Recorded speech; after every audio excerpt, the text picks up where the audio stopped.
10월 15일 오늘 하나님의 말씀은 요한계시록 18장 말씀입니다. 1절로 6절 말씀. 이 일 후에 다른 천사가 하늘에서 내려오는 것을 보니 큰 권세를 가졌는데 그의 영광으로 땅이 환하여지더라. 힘찬 음성으로 외쳐 이르되 무너졌도다 무너졌도다 큰 성 바벨론이여, 귀신의 처소와 각종 더러운 영이 모이는 곳과 각종 더럽고 가증한 새들이 모이는 곳이 되었도다. 그 음행의 진노의 포도주로 말미암아 만국이 무너졌으며 또 땅의 왕들이 그와 더불어 음행하였으며 땅의 상인들도 그 사치의 세력으로 치부하였도다 하더라. 또 내가 들으니 하늘로부터 다른 음성이 나서 이르되 내 백성아, 거기서 나와 그의 죄에 참여하지 말고 그가 받을 재앙들을 받지 말라. 그의 죄는 하늘에 사무쳤으며 하나님은 그의 불의한 일을 기억하신지라. 그가 준 그대로 그에게 주고 그의 행위대로 갑절을 갚아주고 그가 섞은 잔에도 갑절이나 섞어 그에게 주라. 17장에서 큰 음녀의 성 바벨론의 멸망의 원인을 다루었는데 본장은 바벨론의 멸망 결과에 관해서 묘사를 하고 있는 거예요. 요약하면 천사가 사도 요한에게 바벨론을 멸망시키려고 하는 하나님의 계획을 알려주고 사도 요한은 바벨론의 멸망 상황을 기록한 내용이죠. 구체적인 내용은 바벨론이 멸망당한다는 선언에 이어 세 계층인 왕들, 상인들, 선원들의 애가가 있고 마지막으로 그 멸망의 모습을 묘사하고 있습니다. 17장에서 짐승과 열 왕들에 의한 바벨론의 멸망에 대해 예언하였고 여기에서는 다른 천사의 음성이 먼저 멸망을 선언하고 있고 그 다음으로 하늘로부터 다른 음성이 들리면서 성도들에게 멸망당하는 그곳에서 나와서 그들의 죄에 참여하지 말고 그들이 받을 재앙에서 피할 것을 권고하고 있는 거예요. 17장에서 7 대접 재앙을 가지고 나온 천사와는 달리 이 모든 일 후에 하나님께로부터 큰 권세를 받아 바벨론의 완전한 멸망을 선포하기에 합당한 자격과 능력을 가진 천사가 하늘에서 내려오는데 그 천사는 사람이 도저히 접근할 수 없는 영광의 빛을 입고 있었어요. 그 천사는 하나님께로부터 보내심을 받았기에 권위와 영광이 얼마나 큰지 땅이 그의 영광으로 환해졌다고 그렇게 기록을 할 정도예요. 이것은 큰 성 바벨론과 짐승과 창녀의 권세를 압도하고 바벨론에 대한 하나님의 심판이 의롭다는 것을 보여주고 있는 것이죠. 그 큰 천사는 힘찬 소리로 무너졌도다, 큰 성 바벨론이 무너졌도다 라고 했는데 그것은 전 세계가 바벨론 멸망의 선언을 듣게 하고 멸망의 사실이 확실하다는 것을 깨닫게 하기 위함이에요. 17장에서 음녀가 열왕에 의해 완전 망했을 때에는 아무도 슬퍼하지 않았어요. 그런데 본장의 땅의 왕들과 더불어 음행한 음녀인 큰 성 바벨론이 무너졌을 때는 지상의 정치적, 경제적 권력가들에게 큰 슬픔을 가져다 주었습니다. 그것은 인간인 열왕의 힘으로 망한 것이 아니고 자연재앙인 지진으로 무너졌기에 완전히 황폐해졌기 때문이죠. 한때 한창 번성할 때 바벨론은 많은 사람들이 모여들고 정치와 경제의 중심지였지만 이제는 완전히 황폐하여 누구도 사는 자가 없게 된 것이죠. 이와 같이 마지막 심판 때에는 수많은 사람들이 흥청거리던 화려한 도시들이 한순간에 아무도 살지 않은 황폐한 광야가 되고 마는 거예요. 바벨론의 멸망 원인은 모든 나라들이 그 여자가 온 세상에 퍼뜨린 우상 숭배와 도덕적 범죄와 사치 등의 죄악된 포도주를 마시고 미치게 하는 죄에 참여했기 때문이에요. 그리고 땅의 왕들은 그 여자와 더불어 범죄에 직접 참여하여 하나님을 대적하고 우상을 숭배하고 음행했기 때문이고 세상의 상인들은 그 여자의 지나친 사치 때문에 부자가 될 수 있기에 그 여자를 이용하여 막대한 부를 쌓았던 것이죠. 이러한 이권 때문에 그들은 그 여자와 결탁하여 부의 사치를 누릴 뿐만 아니라 온갖 불의와 죄악을 저지를 수 있었던 것입니다. 제약회사에 투자한 빌 게이만 보더라도 수많은 사람들에게 주사바늘을 꽂게 함으로써 어마어마한 부를 축적했어요. 이러한 지나친 부의 축적의 결과는 사회적인 불평등과 분열을 초래했고 멸망의 주요한 원인이 되는 거죠. 여기에 음녀와 함께한 세 계층인 왕들, 상인들 그리고 선원들의 애가가 불려지고 있어요. 그들이 슬픈 애가를 부르며 통곡하는 것은 바벨론을 위하기 때문이 아니에요. 자신들이 바벨론을 이용하여 이익을 얻을 수 없게 되었기 때문이죠. 바벨론의 멸망을 보면서 통곡하는 첫 번째 부류는 권세와 영광을 누린 권력가인 왕들이고 왕들은 바벨론과 야합하여 권세를 잡고 왕권과 부와 사치를 누렸기에 바벨론인 음녀가 멸망당할 때 통곡을 했던 거예요. 여기에서 음녀는 17장에서 적그리스도를 등에 업고 짐승을 타고 권세를 부리며 성도를 핍박하다가 끝에 가서 적그리스도에게 배반당해 처참하게 멸망당한 그 음녀가 아닌 하나님께서 그 귀신의 처소와 더러운 영이 모이는 곳과 각종 더럽고 가증한 새들이 모이는 곳이 된 세상 쾌락 도구인 복술들을 부리는 세력들을 말하는 것입니다. 17장에서 음녀는 적그리스도인 짐승이 미워하여 불에 살라져서 망했죠. 그런데 18장에서의 음녀는 똑같이 불에 살라지며 망하는데 세상 모든 권세자들과 부자들이 울고 애통하는 거예요. 그리고 그 음녀가 불타는 연기를 보고 그들은 가슴을 치며 울어요. 그것은 큰 성 바벨론인 음녀는 자기들의 권세를 뒷받침해 주었었는데 그런 자를 잃어버림으로써 이제 위태롭고 불안하게 된 자신들의 모습이 너무나도 처량하게 보였기 때문인 거죠. 땅의 왕들은 그 여자가 당하는 재앙의 고통이 자신들에게도 떨어지게 될 것이 두려웠고 또 그 광경을 가까이에서 쳐다볼 수 없을 정도로 끔찍했기 때문에 멀리 서서 괴로워하는 거예요. 어떤 건물이나 높은 탑을 세울 때는 몇 년 혹은 몇십 년씩 걸려요. 그런데 무너질 때는 불과 1, 2분밖에 되지 않는 것을 보면서 자신들을 끝까지 지켜줄 것이라고 여겼던 바벨론이 하나님의 진노의 심판을 받아 순식간에 무너지는 모습을 보면서 충격을 받아 통곡하지 않을 수 없었죠. 트럼프의 사위인 큐셔너는 자기는 영원히 살 수 있다고 했는데 큰 성 바벨론을 힘입어 죽지 않고 노화 안 되고 그리고 닳아지고 그러는 장기들은 계속 기계 부속품 바꾸듯이 바꿔가면서 죽지 않고 살 수 있다고 믿고 그리고 또 그렇게 해줄 수 있는 매드베드가 있기 때문이죠.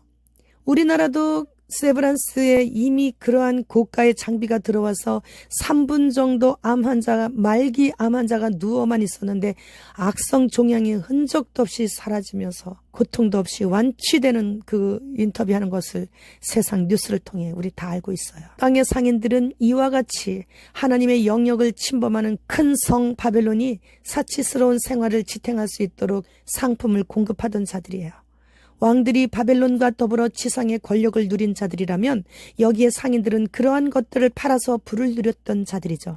그래서 그들이 슬퍼한 것은 더 이상 자기들의 물건을 사줄 사람인 왕들과 권세자들이 빠른 시일 안에 다 멸망당하는 것을 보면서 거대한 이익을 눈앞에서 잃어버리게 되자 상인들은 큰 소리로 목 놓아 울면서 통곡을 하는 거예요. 그들은 금과 은 보석들과 진주들인 사치와 불을 나타내는 값비싼 귀금속 보석류들과 고운 아마포 자주색 옷감, 비단 진홍색 옷감들, 그리고 각종 향나무와 상아로 만든 물건, 그리고 값진 목재와 구리와 쇠, 대리석으로 만든 온갖 물품들과 계피와 향료, 향, 몰약, 유향, 포도주, 감람류, 고운 밀가루, 밀, 소, 양, 말들과 마차 등을 사줄 사람들이 없어졌기에 슬퍼하는 거예요. 이들은 노예들을 인권 없는 물건처럼 사고 팔았고 사람들의 영혼까지도 상품들처럼 취급하여 그렇게 사고 팔았다고 성경에 기록해 있어요. 이 말씀은 하나님께서 만드신 그대로를 유지하고 있는 순수한 자연인들의 DNA를 유전자 가위를 가지고 자르고 붙이고 하면서 반인반수와 같은 영혼 없는 변종들을 얼마나 많이 개발했습니까? 9절로 10절에 음행하고 사치하던 타락한 왕들은 불의하게 권력 잡은 자들을 가리키는 것이고 11절로 16절에 땅의 상인들은 인구 감축을 하면서 자신들의 부를 위해 소를 죽이고 벌레와 곤충을 먹이며 동물질을 주입하는 등 경제권을 쥐고 있는 자들이고 17절로 19절은 바다에서 상품들을 운반했던 자들을 말하는데 그 여자와 결탁해서 권력과 재벌들에게 아첨하는 자들로서 그들과 같이 부와 사치를 함께 누렸던 자들을 말하는 거예요. 20절로 21절 말씀, 하늘과 성도들, 사도들과 선지자들아 그로 말미암아 즐거워하라. 하나님이 너희를 위하여 그에게 심판을 행하셨음이라 하더라. 이에 한 힘센 천사가 큰 맷돌 같은 돌을 들어 바다에 던져 이르되 큰 성 바벨론이 이같이 비참하게 던져져 결코 다시 보이지 아니하리로다. 공의의 하나님께서 바벨론이 맷돌 안 뜨듯이 완전히 멸망시킨다는 그런 말씀이에요. 이렇게 마지막 때 악의 완전한 멸망은 성도들의 기쁨이죠. 22절부터의 말씀에서 검은 곳 타는 자, 퉁소 부는 자, 나팔 부는 자들의 소리가 결코 다시 네 안에서 들리지 않는다. 이런 것은 악기를 연주하고 노래를 부르는 아이돌, 그런 예술의 종말을 뜻하는 거예요. 세공업자라든가 맷돌을 만드는 생산업자 등 모든 사업이 다 사라지게 되고 신랑과 신부의 음성이 결코 다시 네 안에서 들리지 않고 등불빛이 다시 비치지 않는다는 것은 인생의 가장 즐거운 결혼식이나 인간 공동체의 기본인 가정제도가 완전 붕괴됨으로 인해 자손이 끊어져 인간의 일상적 활동이 완전히 중단되는 완전 폐허 종말을 뜻한다라는 뜻이에요. 이 모든 것들은 복술로 말미암아 만국이 미혹되었기 때문인데 마지막 때의 이 복술이라고 하는 것은 흰신을 여러 번 신었기에 결국에는 흰신의 독에 중독되어 자신의 의지와는 상관없이 오지와 연관되어 짐승의 표를 받게 되는 이중적인 메시지가 있는 거예요. 그러나 그들은 그러한 것들을 거부하면서 끝까지 정조를 지킨 성도들을 죽여 피를 흘리게 하였기에 그 모든 사람들의 피가 그 도성 안에서 발견되었고 그 성도들의 탄원을 들으시고 응답하시어 엄중하고 돌이킬 수 없는 심판을 큰 성 바벨론에게 행하심으로써 멸망시키시는 거예요. 우리 하나님 만세. 사도 요한은 하늘로부터 또 다른 음성을 들었는데 그 음성은 천사의 음성과는 달리 내 백성아 그 여자에게서 나와라 라고 말씀하셨기에 성도들에게 말씀하시는 그리스도의 음성으로 볼 수 있어요. 그리스도께서는 범죄한 바벨론을 심판하시기 전에 먼저 그 안에 있는 택한 백성을 불러내심을 볼 수 있는 거예요.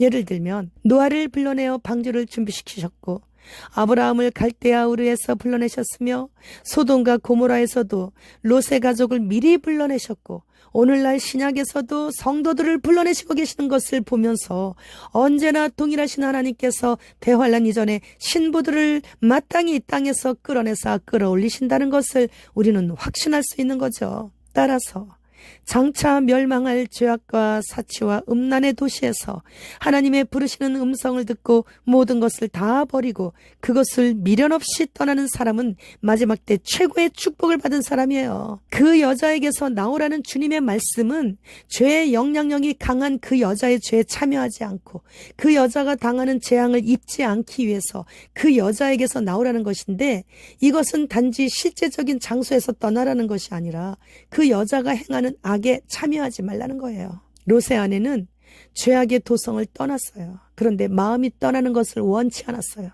그대로 그곳에 자기의 마음이 머물러 있었기에 결국 소금 기둥이 되고 말았죠. 그 여자에게서 떠나야 하는 이유는 그 여자의 죄악들이 하늘에까지 닿았기에 하나님께서 그 여자의 불의한 일을 기억하시기 때문이에요. 그렇기에 아무리 중요한 일이라 할지라도 때를 놓치지 않고 주님의 떠나라는 음성이 들릴 때에는 무엇을 가지러 집에 들어가지도 말고 무조건 떠날 수 있어야 되는 거예요. 시편 83편 2절로 8절 말씀. 무릇 주의 원수들이 떠들며 주를 미워하는 자들이 머리를 들었나이다. 그들이 주의 백성을 치려하여 간계를 꾀하며 주께서 숨기신 자를 치려고 서로 의논하여 말하기를 가서 그들을 멸하여 다시 나라가 되지 못하게 하여 이스라엘의 이름으로 다시는 기억되지 못하게 하자 하나이다. 그들이 한 마음으로 의논하고 주를 대적하여 서로 동맹하니 곧 에돔의 장막과 이스마엘인과 모압과 하갈인이며 그발과 암몬과 아말렉이며 블레셋과 두로 사람이요 아스로도 그들과 연합하여 룻 자손의 도움이 되었나이다. 그러나 2020년 9월에 트럼프의 중재로 아브라함 조약이 체결되고 이제 사우디와도 좋은 관계로 나아가고 있을 때 이스라엘에 의해 억압받던 가자지구를 통치하고 있는 하마스가 더 이상 참을 수 없다고 하면서 이스라엘의 선제 공격 테러를 이번에 한 거예요. 그리고 우리는 양쪽 지역의 아이들의 그 처참한 광경으로 인해 가슴 아파하며 날마다 그들의 부모의 심정으로 울고 있습니다. 성경에서 말하는 엘람은 이란인데, 이란은 해마다 새해만 되면 최고 지도자의 새해 첫 인사는 이스라엘을 지도해서 없애겠다고 4절 말씀의 저주부터 시작해요. 지금도 그들은 한 마음으로 의논하고 있어요. 예레미야 49장 35절로 36절 말씀. 만군의 여호와가 이같이 말하노라. 보라, 내가 엘람의 힘에 으뜸가는 활을 꺾을 것이요 하늘의 사방에서부터 사방 바람을 엘람에 오게 하여 그들을 사방으로 흩으리니 엘람에서 쫓겨난 자가 가지 않는 나라가 없으리라. 현재 세계 정세는 미래를 내다볼 수 있도록 성경에 이렇게 다 기록해 놓으셨어요. 이렇게 이스라엘은 많은 적들로 둘려있어 늘 괴롭지만 결국에는 가장 이스라엘을 미워하는 엘람, 즉 이란이 핵무기까지 개발하는 단계까지 지금 현재 왔지만 하나님께서 엘람의 힘에 으뜸가는 활을 꺾으신다고 이렇게 기록해 놓으셨으니 이란이 그토록 국력을 쏟아부어 완성 단계에 와 있는 핵무기를 무용지물이 되도록 하신다는 말씀이에요. 이제 곧 온 인류는 힘에 으뜸가는 것을 꺾으시는 하나님을 뵙게 될 것입니다. 우리 모두에게도 힘에 으뜸가는 그 무엇이 있다면 오로지 하나님의 영광만을 위해 겸손하게 공동체의 유익을 위해 그것을 사용해야만 하는 거예요. 호주의 구독자님께서 댓글을 다셨는데, 호주 정부에서 보낸 문자에 중요한 서류 등은 평상시에 잘 챙겨 놓았다가 언제든지 집을 떠나라고 하는 문자를 받으면 즉시 떠날 수 있도록 준비를 하라는 그런 문자를 받았대요. 그러니까 무슨 일이 이제 앞으로 있을 거예요. 특히 호주하고 캐나다는 참 위험합니다. 완전 사회주의가 되고 있어요. 무슨 일을 만나든지 항상 갈등이나 머뭇거림 없이 즉시로 결단할 수 있는 용기는 오직 무시로 말씀이신 성령님 안에서 회개와 기도하는 것 외에 다른 길이 없어요. 평소에 우리는 그 무엇으로도 바꿀 수 없는 믿음으로 받은 가장 귀한 신앙을 녹슬지 않도록 잘 갈고 닦고 훈련하여 잘 지키고 있다가 주님 오시는 순간 세상 미련 1도 없이 따라 올라가야 하는 것입니다. 미국 패스트푸드에서 가축 항생제와 피임약 성분이 검출되었대요. 이제는 햄버거는 입에 대지 않아야 살 수 있군요.